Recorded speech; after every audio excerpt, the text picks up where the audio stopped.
अस्सलाम वालेकुम रहमतुल्लाहि व बरकातुहू। My dear students and viewers, उम्मीद है आप सब लोग खैरियत से होंगे। स्टूडेंट्स, जैसा कि आप जानते हैं कि अपने कल के लेक्चर में हमने फैक्ट्री ओवरहेड वेरिएंस एनालिसिस का टॉपिक स्टार्ट किया था। फैक्ट्री ओवरहेड वेरिएंस एनालिसिस के मीनिंग क्या हैं, वेरिएंसेस कौन कौन से फाइंड आउट करने हैं, कैसे फाइंड आउट करने हैं, फिर उनका एनालिसिस के कौन सा वेरिएंस, कौन सा डिफरेंस जो है वो फेवरेबल और कौन सा अनफेवरेबल होता है, फेवरेबल किसको कहेंगे, अनफेवरेबल किसको कहेंगे, ये सब चीज़ें मैं अपने कल के लेक्चर में अच्छी तरह से ब्रीफ़ कर चुका हूँ। अगर आपने कल का लेक्चर वॉच नहीं किया तो पहले उसको वॉच करें, ताकि आज जो हम प्रॉब्लम स्टार्ट करने जा रहे हैं, क्वेश्चन स्टार्ट करने जा रहे हैं, आप उसको अच्छी तरह अंडरस्टैंड कर सकें। तो आज हम ये बुक आपके सामने है, पेज नंबर है जी 502। इससे प्रॉब्लम नंबर 1 करने जा रहे हैं। प्रॉब्लम नंबर 1 9.1 आप देख सकते हैं। क्या क्वेश्चन है जी? फैक्ट्री ओवरहेड वेरिएंस एनालिसिस करना है। एक्चुअल फैक्ट्री ओवरहेड, जैसा कि मैंने कल बताया कि वेरिएंस तब फाइंड आउट किया जा सकता है जब एक से ज़्यादा आइटम्स हों। तो एफ एक से ज़्यादा तरह के होते हैं।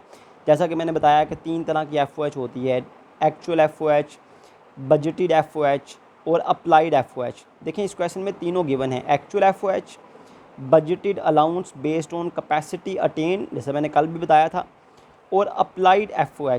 3 तरह के देखें एफ है। इनका वेरिएंस एनालिसिस करना है। रिक्वायरमेंट क्या है? अंडर और ओवर अप्लाइड एफ ये कैसे कैलकुलेट करनी है ये भी कल के लेक्चर में मैं बता चुका हूँ। अगर आपने वॉच नहीं किया तो उसको अच्छी तरह वॉच कर लें। फिर बजटेड और वॉल्यूम वेरिएंस, ये बजटेड और वॉल्यूम वेरिएंस हमने फाइंड आउट करना है। 3 रिक्वायरमेंट टोटल हो गई जी: एक अंडर और ओवर अप्लाइड वेरिएंस, एक बजटेड वेरिएंस और एक वॉल्यूम वेरिएंस। जैसा कि कल मैंने बताया कि 3 तरह के वेरिएंसेस होते हैं, उनको हमने फाइंड आउट करना है। तो क्वेश्चन करना स्टार्ट करते हैं जी। क्वेश्चन में डाटा आपको गिवन है। एक्चुअल एफ हमें गिवन है। एक्चुअल एफ है जी 575। उसके बाद बजटेड एफ है, जिसके लिए मैंने कल भी बताया था कि ये भी वर्डिंग इस्तेमाल होती है: budgeted allowance for capacity attend.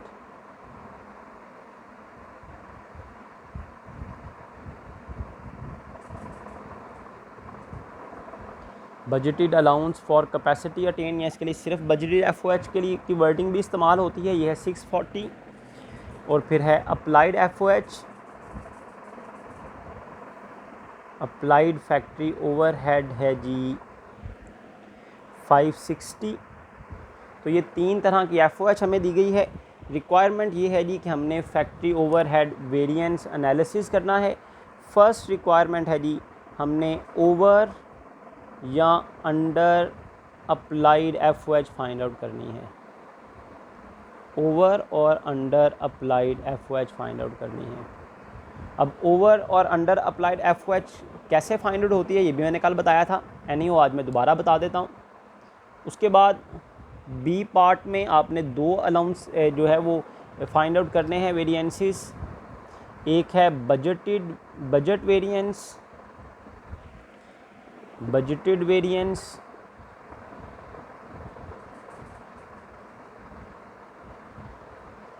और एक है वॉल्यूम वेरिएंस।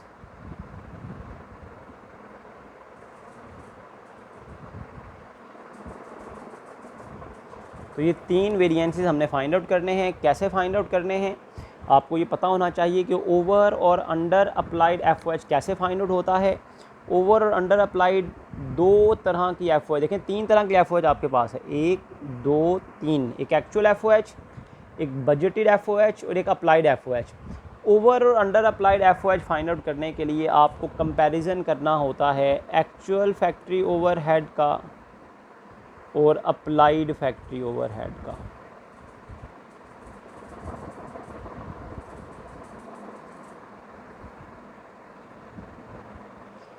इसी तरह budgeted F budgeted variance find out करने के लिए आपको कंपैरिजन करना होता है एक्चुअल एफ का और बजटेड एफ का।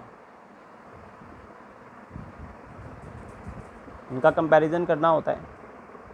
तो आपको इनके नाम और ये किन की वेरिएंसेस के दरमियान, किन 2 एफ के दरमियान वेरिएंस लेना है, उनको अच्छी तरह अंडरस्टैंडिंग होनी चाहिए। फिर है वॉल्यूम वेरिएंस।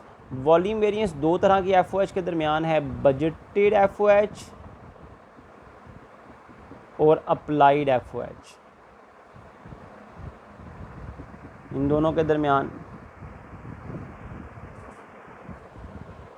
तो ये वैसे तो दो रिक्वायरमेंट हैं, दूसरी में फर्दर दो रिक्वायरमेंट्स हैं जी, बजटेड वेरिएंस निकालना और वॉल्यूम वेरिएंस निकालना। अब हम इनकी अमाउंट सिंपली पुट करते हैं जी, एक्चुअल FOH और अप्लाइड FOH। एक्चुअल FOH की अमाउंट है 575 और अप्लाइड FOH की अमाउंट है 560। ये मैटर नहीं करता कि आपने अप्लाइड ऊपर लिख दिया या एक्चुअल नीचे लिख दिया, कोई फ़र्क नहीं पड़ता। यहाँ पर भी ऐसे ही, यहाँ पर भी ऐसे ही, बजटेड आप नीचे भी लिख सकते हैं, अप्लाइड ऊपर भी लिख सकते हैं, सिर्फ फ़र्क मालूम करना है आपने। अब 575 और 560 में कितना डिफरेंस है, प्लस माइनस को छोड़ें, 570 और 560 में कितना डिफरेंस है, 15 का डिफरेंस है। अब वो प्लस में या माइनस में, इससे हमें फ़र्क नहीं पड़ता, क्योंकि वेरिएंस एनालिसिस इस पर बेस नहीं करता कि प्लस में आ रहा है या माइनस में आ रहा है। वेरिएंस एनालिसिस का फ़र्क पड़ता है कि कौन सी FOH ज़्यादा है, एक्चुअल ज़्यादा है या अप्लाइड ज़्यादा है, अप्लाइड ज़्यादा है या बजटेड ज़्यादा है, बजटेड ज़्यादा है या अप्लाइड ज़्यादा है, इससे फ़र्क पड़ता है। तो 15 का डिफरेंस आ गया, वेरिएंस आ गया। अब ये वेरिएंस, ये जो फ़र्क आया है, इसका हम एनालिसिस करते हैं कि ये फेवरेबल है या अनफेवरेबल है। तो मैंने आपको कल कुलिया बताया था, ट्रिक बताया था कि एक्चुअल FOH कहते हैं एक्सपेंसेस को, ये है एक्चुअल एक्सपेंसेस, मतलब एक्चुअल FOH के एक्सपेंसेस, और ये है अप्लाइड अंदाज़न। तो एक्चुअल ख़र्चे, एक्चुअल FOH, एक्चुअल ख़र्चे ज़्यादा आए हैं अंदाजे से। तो ख़र्चों का ज़्यादा आना, मैंने कहा था एक्चुअल FOH का ज़्यादा होना हमेशा कौन सा होता है, कौन सी इंडिकेशन है, अनफेवरेबल।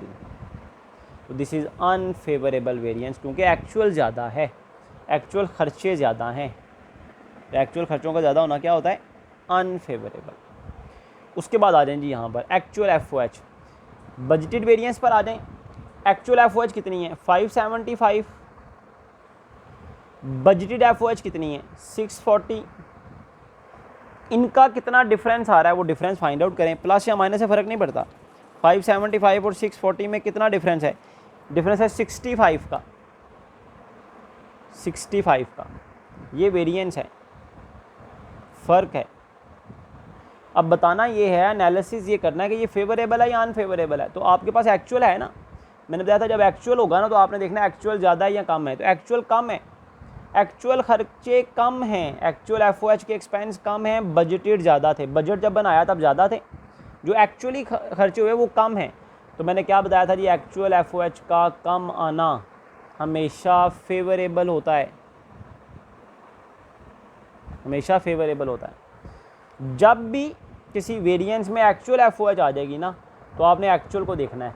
अगर एक्चुअल खर्चे ज़्यादा हैं तो अनफेवरेबल है, अगर एक्चुअल खर्चे कम हैं, एक्चुअल FOH कम है तो फेवरेबल होगा। देखिए यहाँ पर एक्चुअल ज़्यादा था, हमने कहा ये अनफेवरेबल है, यहाँ पर एक्चुअल कम है तो हमने कहा जी फेवरेबल है। अब यहाँ पर आ जाएं, बजटेड FOH कितनी है, 640, अप्लाइड FOH कितनी है, 560। अब इनमें देखें कितना फ़र्क आ रहा है, 640 का और 560 का कितना डिफरेंस है जी, 80 का डिफरेंस है जी। अब ये फेवरेबल है या अनफेवरेबल है। अब यहाँ पर एक्चुअल तो नहीं है, एक्चुअल होता फिर तो काम आसान था, लेकिन मैंने बताया था जब एक्चुअल ना हो, इन दोनों में एक्चुअल, देखिए ये बजटेड है, ये अप्लाइड है, तो बजटेड में एक्चुअल वाली खासियत शामिल हो जाती है। आप समझें ये एक्चुअल है, ये ज़्यादा है, अगर इसको एक्चुअल समझ लें, एक्चुअल बेस बना लें, तो जब एक्चुअल ना हो तो बजटेड को एक्चुअल समझ लेना, अदरवाइज एक्चुअल ही होगा।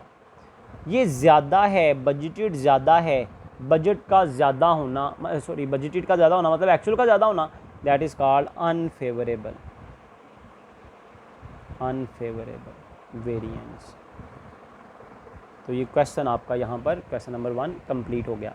अब आप ये चेक कर सकते हैं, अब आप ये चेक कर सकते हैं कि आपका ये क्वेश्चन ठीक है या नहीं है। कैसे चेक कर सकते हैं, देखें ओवरऑल वेरिएंस, ये वाला ओवरऑल वेरिएंस कितना है, ओवरऑल वेरिएंस है 15 अनफेवरेबल, 15 अनफेवरेबल। ओवरऑल वेरिएंस का कंपैरिजन करें इनके साथ, बजट वेरिएंस कितना है, बजट वेरिएंस कितना है 65, फेवरेबल, और वॉल्यूम वेरिएंस कितना है 80 अनफेवरेबल। ओवरऑल वेरिएंस का आंसर इनके साथ मैच करना चाहिए। अब इनको देखें ज़रा, इन दोनों को कंपेयर करें। 80 क्या है अनफेवरेबल, 65 क्या है फेवरेबल। अनफेवरेबल की रकम बड़ी है, फेवरेबल की कम है। अगर इनका डिफरेंस ले लें तो ये आता है ओवरऑल 15 अनफेवरेबल, जो कि इसके इक्वल है। ये 65 फेवरेबल है, 80 अनफेवरेबल है। 80 अनफेवरेबल में से 65 फेवरेबल निकल गया, बाकी यहाँ 15 अनफेवरेबल बच गया। तो ये ओवरऑल वेरिएंस के इक्वल है। तो ये ओवरऑल वेरिएंस का आंसर अगर इन दोनों के आंसर से के इक्वल हो जाए तो समझ लें आपने जो क्वेश्चन किया है वो ठीक है। यहाँ पर हमारा ये क्वेश्चन जो है वो कंप्लीट हो गया। नेक्स्ट क्वेश्चन नंबर 2 जो है वो भी बिल्कुल सेम इसी तरह आपने करना है। 3 और 4 में नेक्स्ट वीडियो में आपके साथ अभी शेयर करता हूँ। क्वेश्चन नंबर 3 और 4 में से एक क्वेश्चन मैं आपको करवाता हूँ, तो उम्मीद है आप काफ़ी अच्छी तरह इसको अंडरस्टैंड कर सकेंगे। जज़ाकुमुल्लाह खैर। नेक्स्ट वीडियो ज़रूर देखिएगा, उसमें प्रॉब्लम नंबर 3 और 4 हम डिस्कस करने जा रहे हैं।